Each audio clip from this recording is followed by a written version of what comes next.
demonio es quizás uno de los personajes más complejos con que la humanidad ha tratado en este último siglo. Esto es Montevideo Tarot y hoy vamos a hablar justamente de este antagonista por definición y enemigo de la humanidad declarado, o por lo menos es lo que la Iglesia cristiana nos ha enseñado. Con el descenso de Dios en Occidente y su presunta muerte, tanto escritores como guionistas han tomado el guante y han buscado los motivos detrás del supremo tentador, que para los fieles no hay duda y nunca la hubo. El diablo, el demonio, o con sus múltiples nombres y sinónimos, no es otra cosa que lo opuesto a Dios. Es la oscuridad y el mal, fuente de enfermedad, locura y seducción. Es básicamente una serpiente muy inteligente. No hay que olvidar que todos los demonios y jerarquías formaron parte de los ángeles. Al entrar en el siglo XX y mermar la influencia de la Iglesia, filósofos y pensadores se empezaron a cuestionar, algo que ya habían empezado a hacer ya en el siglo XVII, los motivos y razones de Dios que llevaron a la creación, así como su supuesto desentendimiento de esta y por extensión de nosotros, lo que dejaba el terreno libre para el príncipe de las tinieblas. Y en su afán por entender la psicología y motivaciones del diablo, empezaron a aparecer algunas opiniones y posturas referente a este ángel caído. Desde que actuaba con motivaciones válidas o que era el incomprendido universal, y bueno, hasta llegar incluso al extremo de que era en realidad el bueno de la trama cósmica, o por lo menos su faceta más pura. Todo esto, en menor o mayor medida, ha sido usado por guionistas para presentar el mal desde diferentes puntos de vista. Por supuesto que el cine de terror es donde aparece la naturaleza más clásica del demonio, la cual se manifiesta en toda su dimensión. Tal vez la faceta más básica de esta naturaleza es la diferencia de poder entre un humano y un ángel, la cual es inconmensurable. Por lo tanto, para el demonio no somos más que ganado, animales que Dios decidió darle conciencia y poner por encima de los ángeles. Esto es uno de los principales motivos de la rebelión angélica. Es por este motivo que pueden poseer a las personas y en un enfrentamiento físico no hay chance para que un humano le venza, salvo si la persona cuenta con la ayuda divina, lo que hace que sea un enfrentamiento entre potencias sobrenaturales y los humanos meros intermediarios de las manifestaciones de este poder. Como pueden ver, esto crea un abanico de posibilidades. Hay varias máximas en el cine para que una película sea interesante. Una es que las motivaciones del villano sean justas o creen empatía con el espectador. Es parte de la magia del cine. La presentación de los motivos sin andar demasiado en los aspectos morales o éticos, solo lo suficiente para que uno simpatice con el villano. Un ejemplo muy bueno es la serie Lucifer. Ya en los primeros episodios nos describe el Señor de los Avernos no en blanco y negro, sino como un abanico de grises. Lo transforma en un héroe renuente, es decir, el príncipe de las tinieblas, que es presentado como un nosotros, falible, lleno de defectos. Por supuesto, por nuestra parte creamos una conexión emocional con el personaje, ¿no? Que es el demonio, y de todas las maneras, queremos saber qué sucede en el próximo episodio.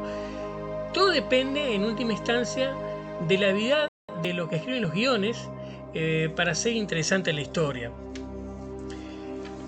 Charles Baudelaire escribió estas interesantes palabras. Decía: lo más hermoso de las jugadas del diablo es persuadirte que no existe. Bajo este enunciado hay toda una constelación de libros y películas. El enemigo oculto, ¿no? El que el protagonista piensa que ha sido erradicado y que ya no es una amenaza. En esta línea está, por supuesto, la icónica El Exorcista. Estrenada en 1973, es una película de culto que posee además toda una mitología asociada a su filmación y a los problemas que se dieron en el set. Ni que hablar del impacto que provocó en la audiencia norteamericana, donde personas se desmayaban o simplemente dejaban la sala. Algunas escenas fueron censuradas por ser consideradas de mal gusto.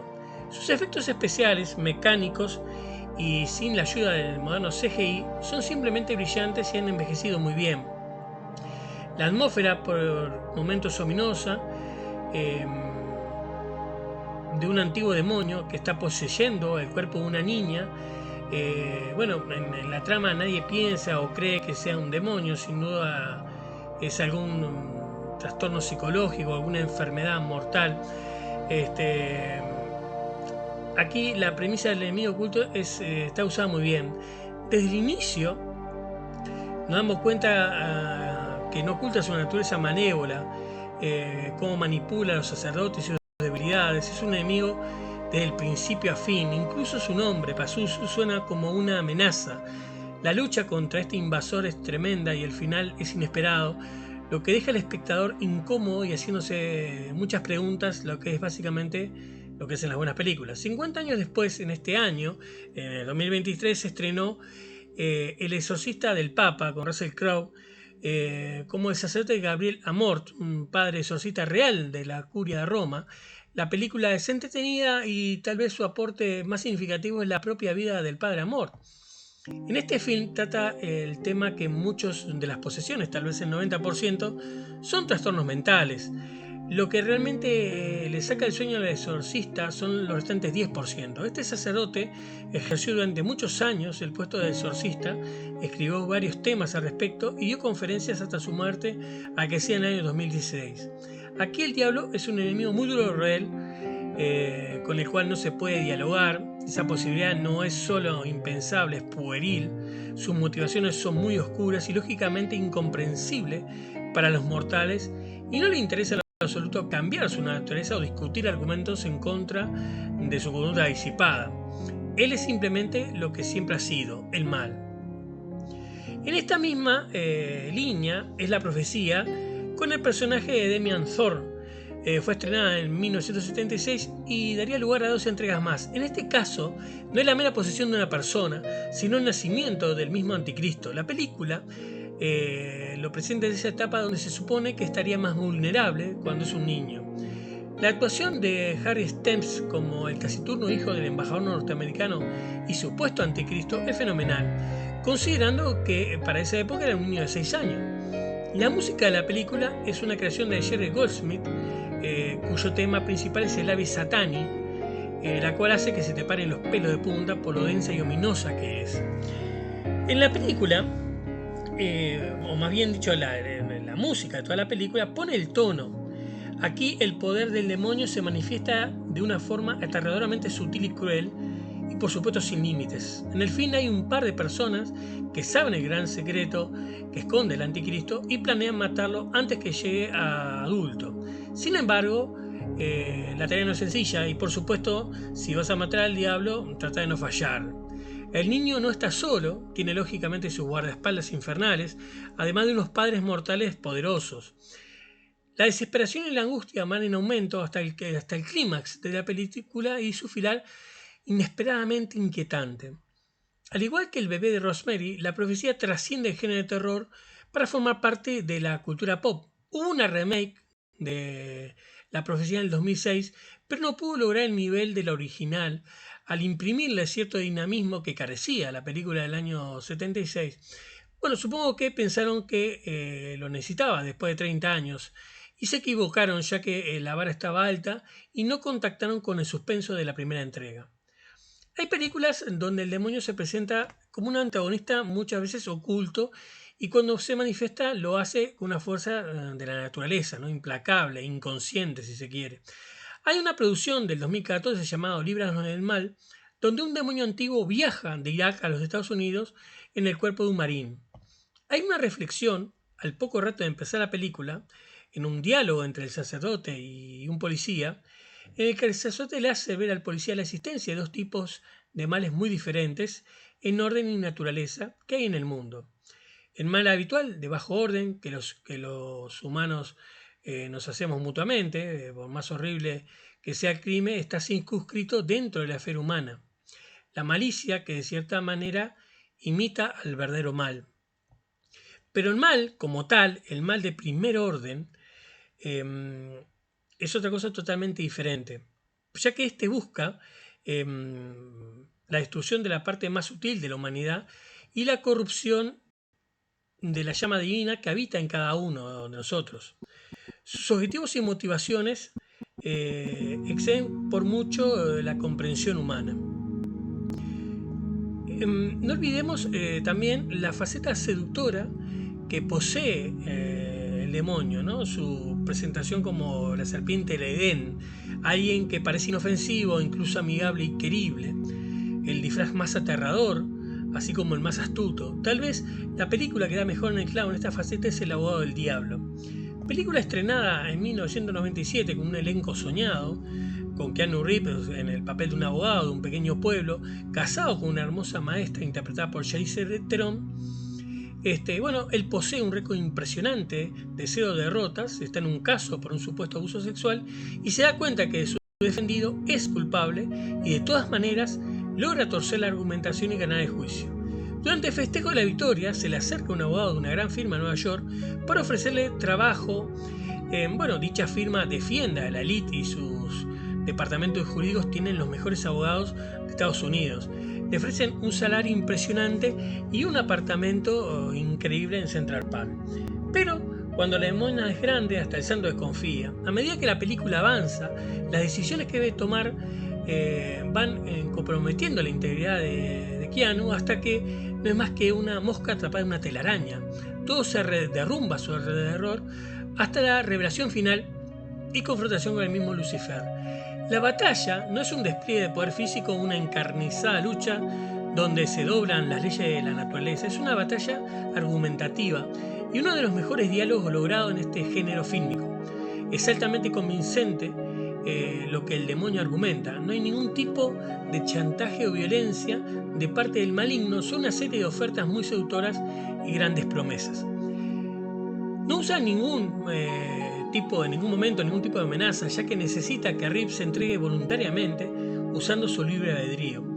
Es la seducción en su mejor manifestación. De hecho, Satanás cuenta ciegamente que la vanidad y el orgullo del abogado sea la llave para su triunfo.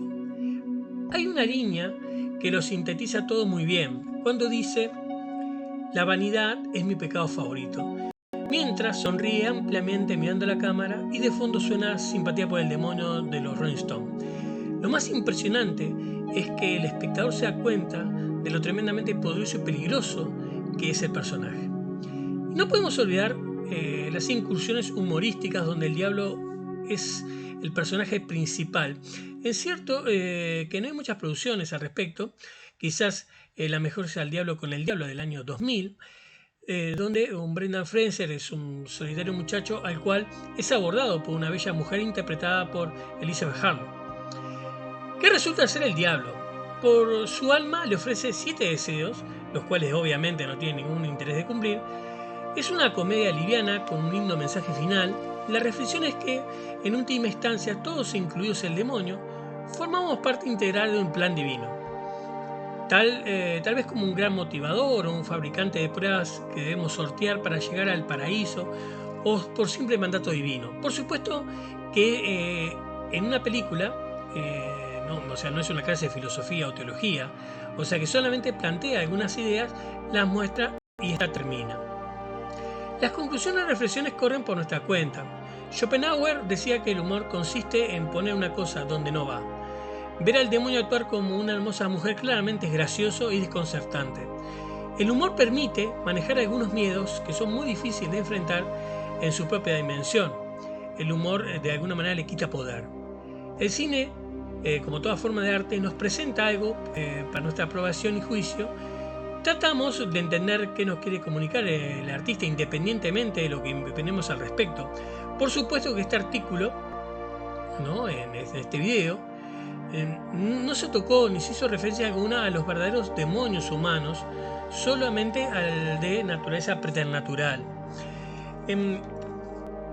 del cual podemos dudar de su existencia, o sea, podemos dudar de la existencia del demonio. Sin embargo, sobre los otros, o sobre los individuos perturbados cuya mente derivan por oscuras sendas, de ellos no dudamos de su existencia, sus percepciones los llevan a cometer terribles atrocidades.